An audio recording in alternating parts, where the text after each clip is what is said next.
ಇದು ನಾ ಕಲಿತ ಶಾಲೆ, ದಕ್ಷಿಣ ಕನ್ನಡ ಜಿಲ್ಲಾ ಪಂಚಾಯತ್ ಹಿರಿಯ ಪ್ರಾಥಮಿಕ ಶಾಲೆ ಬರಿಮಾರು. ಬದುಕಿಗೆ ಬೆಳಕಾದ ಜ್ಞಾನದ ಹಸಿವು ನೀಗಿಸಿ ಸಂಸ್ಕಾರವನ್ನು ಕಲಿಸಿದ ನನ್ನ ಶಾಲೆ.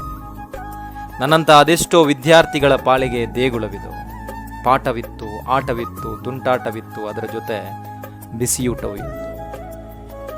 ನೆನಪಿದೆ ನನಗೆ, ಕನ್ನಡಕ್ಕೆ ಗೀತಾ ಟೀಚರ್, ಇಂಗ್ಲೀಷ್ಗೆ ಗೋಪಾಲ್ ಸರ್, ಇಡೀ ಶಾಲೆಗೆ ಒಬ್ಬರೇ ಒಬ್ಬರು strict PT master Janardhana sir, ಶಿಕ್ಷಣದ ಜೊತೆ ವಾತ್ಸಲ್ಯವನ್ನು ತೋರಿದ್ದ Sunita teacher, Pushpa teacher, Teresa teacher, Sulochana teacher, Janet teacher. ವಾಹ್, ಥ್ಯಾಂಕ್ ಯು ಟೀಚರ್ಸ್.